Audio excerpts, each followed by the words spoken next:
to throw. He's going to rifle one deep left side. And he bats it away, and it falls down incomplete. On the Hail Mary. So they bring out their punter as he's on here to punt it away.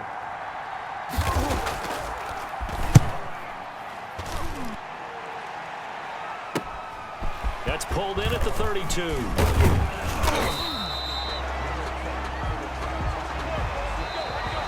That's the end of the third quarter. The offense back out there at the line, ready for their next drive. Well, there are 2 scores on the plus side. Still time here in this fourth quarter, but maybe you start thinking about playing keep away? Yeah, I think here's the situation. You're not thinking touchdowns anymore. You're just thinking first downs. To keep up with your theme there, playing keep away, first downs, they can't touch the ball. 10 at the 40-yard line. They'll go with Pollard here on first down. And if there was a lane there, it closed up quickly as he stopped for no gain. Second down. Defensively, we always know that he is tough in run support, and I think the way that he gets there is he understands what an offense is going to do before the ball's even snapped. A great job of scouting prior to the game, then reading, reacting, and taking the right path to the ball carrier. Officially nothing on that last run. They'll try again, second and 10. Prescott now. He's going to hit his man out of the backfield, complete. That helps the completion percentage, but not much else, and now it's 3rd and 10. Now, they couldn't get anything going there out of the right side in the flat of the swing pass. And didn't we have a discussion with their staff about wanting to get the backs more involved in the passing game? Huge emphasis for this game, but obviously the defense had other plans and really made a nice play.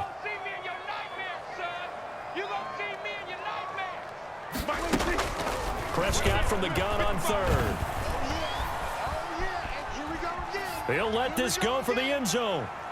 And unable to connect, incomplete. I'll give them credit, they took their shot, but it's going to bring up 4th down. And now following the incomplete pass, we'll get a timeout here for an injured player. Not something you want to see in Week 16 or any week, really. We'll be right back. And this won't get there, won't be online either. It's no good, off to the right, and this score will stay right where it is. Now, Charles, all things considered, I guess that's not a critical miss at this stage, is it? No, but still everything helps when you're trying to finish off a ball game. And you're right, not critical in terms of the scoreboard and the team, but the guy with the goal. And this is caught. And he just falls short down at the 1-yard line. They've got 3 tight ends here on 1st and goal to add some extra mass. They'll try to run this one in. And he is into the end zone for a touchdown. A great effort there. His 2nd touchdown of the afternoon. And his guys have made this a 1-score game now. His kick is good. So the big play to kick off the drive set him up 1st and goal, and they're able to cash in right away on play number 2. I think I'm starting to understand more and more when we get ready to do games and we meet with coaches why they talk about big plays, explosive plays, and how it sets them up for success, because that's exactly how they were able to score on this one. We saw the touchdown. We saw the payoff. But, of course, that big, long chunk play is what got them in position. Down and 10 at their own 28-yard line. Now this offense ready to head back out there. Their lead back down to 1 score after the touchdown a moment ago. First down's a must on this drive as they start out here 1st and 10. They'll run with Pollard to begin the drive. And they get him down, but not before he takes it across the 40-yard line. 15 yards is the pickup there, and the drive starting very nicely. First down. I'll tell you, far from ideal conditions to play in, but neither offense has had much trouble. Plenty of points to go around. 1st and 10. First down, and it's Pollard again. And he'll take this for about 4 up to the 46-yard line. Ball carrier. I'm guessing you'd say this is kind of the key here. Grind out some yardage, work on that clock, see if you can continue to tick it down. Definitely, you want to bleed things out at this point, right? Continue to possess the football, gain some yardage, and put the onus on the defense. Do they have to use timeouts? What do they do to stop you? You're taking charge. And he'll be taken down at the 44-yard line. 1st and 10 at the 44-yard line.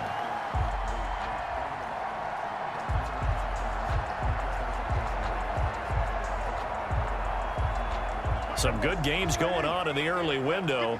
This might be the best of the bunch. They'll run on first down. Pollard refusing to go down. And he's taken down inside the 30. And a nice carry there of 15 yards. No doubt those are the types of carries they're looking for here, Charles. The lead in the fourth quarter. This is when coaches that have a reliable running game, they breathe a little easier on the sideline.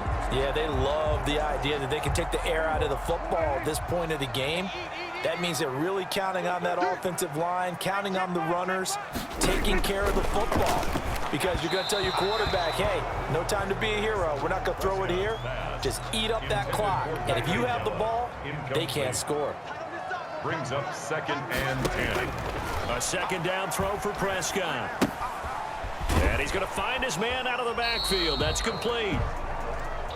That helps the completion percentage, but not much else, and now it's 3rd and 10. That's a nice job defensively to make sure everyone was accounted for, because ordinarily you pick up the guys downfield, and sometimes you forget about the running back. In this case, they did not and dropped him for no gain. Open man Lamb, it's complete. And he'll have it in the red zone before he crosses over out of bounds. That one a 14-yard play, and it keeps this drive moving. 15-yard line.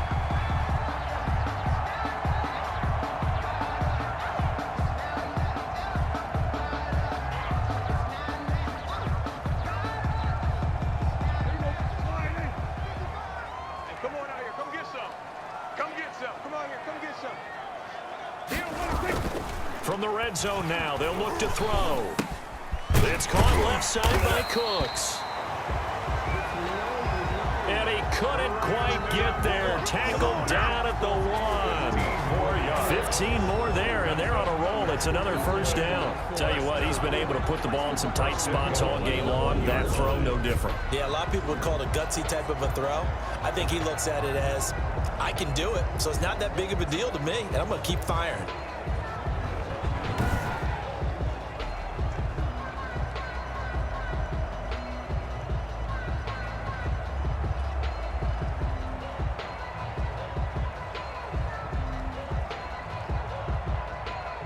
So 1st and goal, 6 points here would go a long way toward wrapping this one up. You got nothing.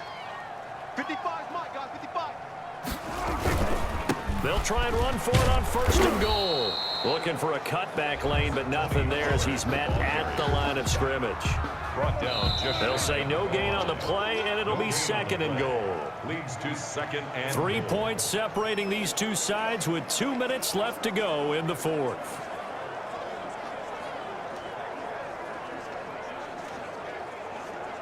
So it's our home team here in possession of the football as we come back. They've got it 2nd and goal now as they look for that final dagger.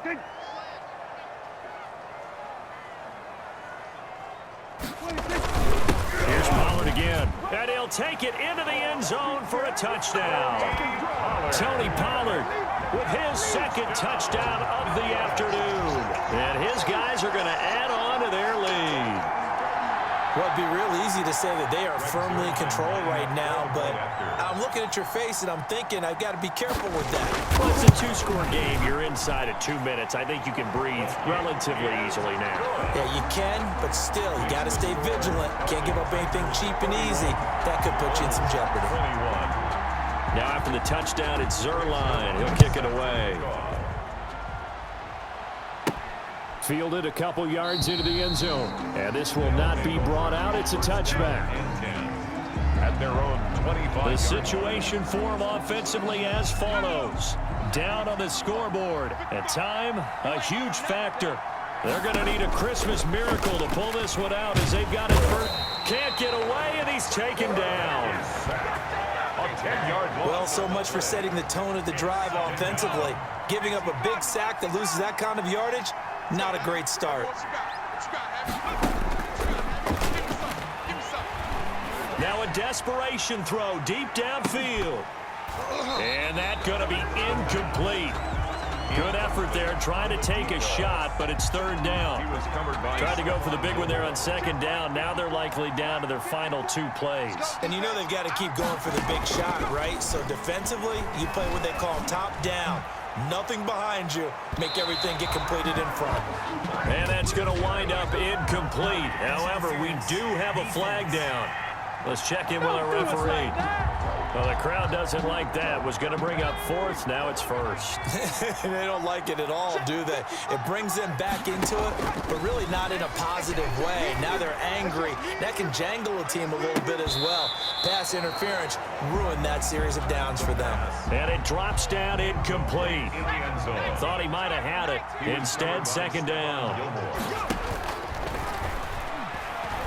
He's going to let it fly. And that will be incomplete. Tried to dial up the long way out there, but it'll be third down. An important play right here, 3rd and 10. And I would expect pressure here. Here's a play fake as they set up to throw. Now a desperation throw deep downfield. And this is caught now for a late touchdown. So hold everything here. This one's not over yet. So a nice touchdown pass for the rookie there. And, you know, as they go down the stretch, look, they're not a playoff team. This is just confidence building and growth time for him, right? Yeah, it's a game within the game, isn't it? Because every team wants to win all games on their schedule. But the development of this rookie quarterback is paramount for this team. So you're exactly right. Every rep, doesn't matter what the game, what the situation, what the score, valuable for him, valuable for his team as they look towards next year. So there is still time, a little over 50 seconds to go, but this becomes a critical onside kick. And this is going to be recovered by the hands team. And that should just about put a capper on this one. Fourth quarter, they felt like they needed the football back. Unfortunately, they couldn't get it. And I know we've brought analytics into the game, and someone has said here that the data says that when a team's expecting an onside kick, 80% of the time, the team expecting it, they do actually recover the ball, which is what we saw here. I just wonder if that number is much more of a anecdotal type of a number. Kind of like when the coaches tell us, well, when you score on special teams, 93% of the time you win the game. I'm still waiting to see that number is empirical.